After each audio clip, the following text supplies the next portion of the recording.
సరే సరే మీకు నాకు వాదన సరే రాజు గారు సరే సరే ఒక్క నిమిషం యా విజయ్ కిరణ్ గారు good morning sir. Vijay Kiran గారు గుడ్ మార్నింగ్.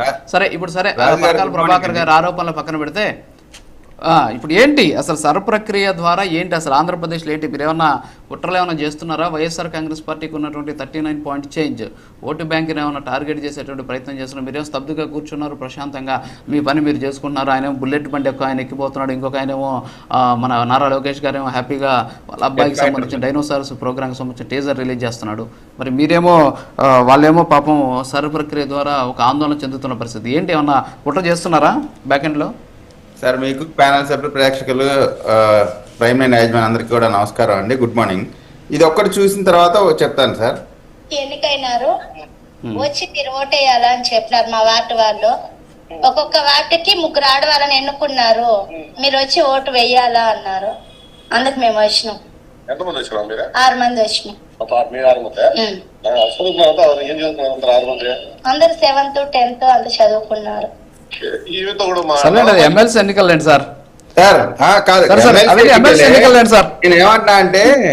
నేనేమంటున్నా అంటే వీళ్ళ talent, YSR Congress party talent, వాళ్ళు ఇప్పుడు లాగా అసలు దొంగ ఓట్లేంటో, దొంగ ఓటు అంటే ఏంటో కూడా తెలియని పరమ అమాయకులు పాపం. అసలు వాళ్ళకి ఏమీ తెలియదు. నోట్లో ఓటు పెడితే ఇది ఓటు కాదని బయటకు కూసే టైప్ లో ఉన్నారు. సరే వాళ్ళు చెప్పే మాటలకి వాళ్ళు చేసేటువంటి విషయానికి మధ్య ఎంత తేడా ఉంటది, నక్కకి నాగలోకానికి ఉన్న తేడా ఉంటది. అబద్ధాన్ని కూడా చాలా స్ట్రాంగ్ గా ఇది అబద్ధం కాదు నిజం అని చెప్పే ప్రయత్నం వాళ్ళు చాలా గట్టిగా చేస్తారనేటువంటిది మనకు అనేక అంశాల్లో చూసాం. ఇది క్లియర్ గా అంటే వాళ్ళకు ఉండేటువంటి వ్యవస్థలను ఏ విధంగా ఉపయోగించుకున్నారు. మాకు దొంగ ఓట్లు పెట్టుకుంటే మేము ఓడిపోయే వాళ్ళమా, ఎందుకు ఓడిపోతా ఉంటున్నా అంటే వాళ్ళు దొంగ ఓట్లు పెట్టినా కానీ మేము ఓడిపోయామంటే మీ పైన ఎంత వ్యతిరేకత ఉందో మీరు అర్థం చేసుకోవాల్సినటువంటి పరిస్థితి ఉంది. అది కాకుండా మేము దొంగ ఓట్లుంటే అంటే మీరు దొంగ ఓట్లు అనేది మీరు అడ్మిట్ అవుతా ఉన్నారు. బెంగాల్లోకి సంబంధించి ఓటు ఏదో తీసేశారంటున్నారు, మళ్ళీ ఓటు ఇచ్చారు కదా ఎమ్మెల్యే అభ్యర్థికి, ఓటు తీసి మళ్ళీ ఇచ్చినటువంటి పరిస్థితి కదా.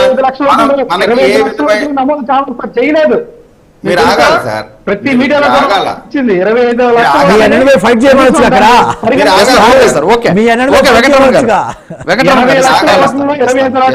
ఇప్పుడు అసలైన ఓట్లు అని చెప్పేసి నిర్ధారించడానికి ఎన్నిసార్లు ఎంతమందికి అప్లికేషన్లు పెట్టినా సరే దాన్ని తీసుకోలేదు. తీసుకునే ఓటు తీసేసే వాళ్ళు అందరూ కొందరు క్వాలిఫైడ్ ఉంటారు.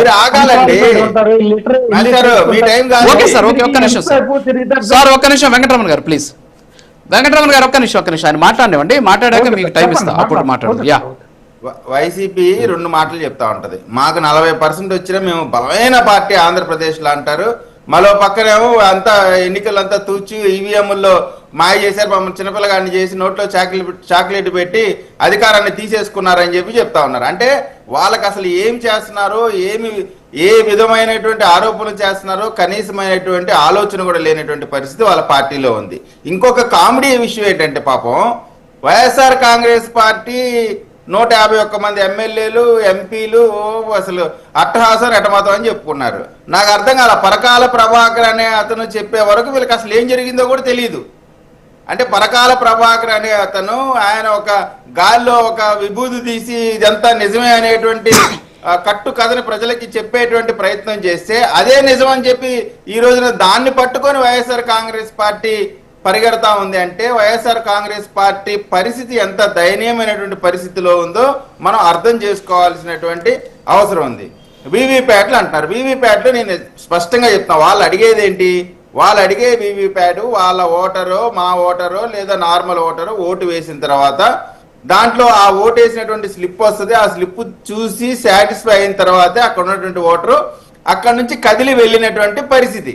అటువంటి పరిస్థితిలో వాటిని లెక్కేసుకోవడానికి మీకు ఇంకొక విషయం చెప్తాను. ఎలక్షన్ కౌంటింగ్ జరిగే సమయంలో ర్యాండమ్ గా మనం ఏజెంట్స్ ఏదైనా వెళ్ళి ఇదిగోండి నాకు ఈ దీంట్లో కంపల్సరీగా లెక్కింపు చేయాలంటే అక్కడ లెక్కించినటువంటి పరిస్థితి ర్యాండమ్ గా కంపల్సరీగా చేయాలి కూడా. ఏదో ఒక వీవీప్యాట్కి సంబంధించినటువంటి ఒక బూత్కి సంబంధించి తీసి లెక్కేసి అంటే ఈ ప్రాసెస్ అంతా జరిగినప్పుడు అంతా కూడా ఎవరో మాట్లాడడం. కానీ ఇప్పుడు మాత్రం ఏదేదో పరకాల ప్రభాకర్ పట్టుకొని తిరుగుతా ఉన్నారు. నేను ఇంకోటి చెప్తా ఉన్నా, వాళ్ళకి ఏ విధమైనటువంటి దొంగ ఓట్లే లేవు, వాళ్ళు చాలా సచ్చీల్లాగా ఉన్నారు. భయం ఎందుకు సర్ర అనేది వచ్చింది స్పెషల్లీ భయపడట్లేదండి. భయం ఎందుకు? మేము భయపడడం లేదు, ప్రజాస్వామ్యంగా భయం కాదు ఇక్కడ ఒకట్లేండి. విజయ్ కిరణ్ గారు ఇప్పుడు ఒకటి బీజేపీ అధికారంలో ఉన్నటువంటి యూపీలో దగ్గర మనం చూస్తే 2,04,00,000 ఓట్లను, అంటే దాదాపు 13.21% ఓట్లను తొలగించారు. అలాగే బీజేపీ అధికారంలో మొన్నటిదాకా లేనటువంటి బెంగాల్లో దాదాపు 95 లక్షల ఓట్లు, అంటే 10.9% తొలగించినటువంటి పరిస్థితి. సో ఈ విధంగా చూస్తే ఇక్కడ ఏంటి అంటే ఆందోళన, అధికారంలో ఉన్నటువంటి రాష్ట్రాల్లో ఏమో విపక్షాలకు సంబంధించినటువంటి ఓట్లను తొలగిస్తున్నారు, అధికారంలో లేనటువంటి రాష్ట్రాల్లో ఏమో ఎవరైతే పోటీగా ఉన్నారో వాళ్ళ ఓట్లను తొలగిస్తున్నారు.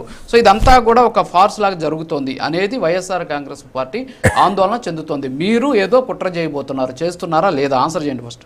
100కి 100 పాళ్ళు దాంట్లో కుట్ర లేదని వైఎస్ఆర్ కాంగ్రెస్ పార్టీ ఒప్పుకుంది. ఈ రోజు కూడా ఈ ఎలక్షన్ కమిషన్ ఎవరు చేసేది?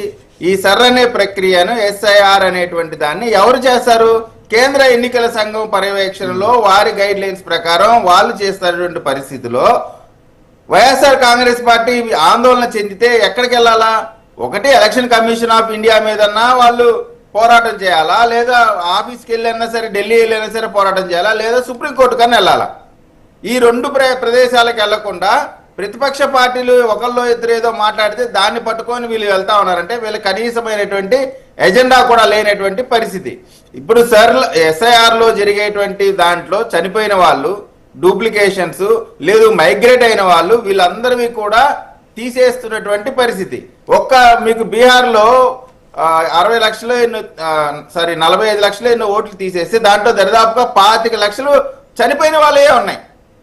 అంటే ఇటువంటి పరిస్థితుల్లో చనిపోయినటువంటి లేదా మైగ్రేట్ అయినటువంటి ఇటువంటి అన్ని తీసేయాలని చెప్పి వాళ్ళు ఆహ్వానించాల్సింది పోయి ఓటర్లు, ఎలక్షన్ కమిషన్ లేదా ఆ బెంగాల్లో అట్ట జరిగింది, ఇక్కడ ఇట్ట జరిగింది. నేను ఒక్కటే చెప్తా ఉన్నానండి, దీంట్లో కేంద్ర election commission of India, central election commission of India చేసినటువంటి ఈ ప్రక్రియని అందరం స్వాగతించాలా. డూప్లికేషన్స్ ఉండకూడదు, దొంగ ఓట్లు ఉండకూడదు, మైగ్రేట్ అయిన వాళ్ళ ఓట్లు ఉండకూడదు, చనిపోయిన వాళ్ళే మళ్ళీ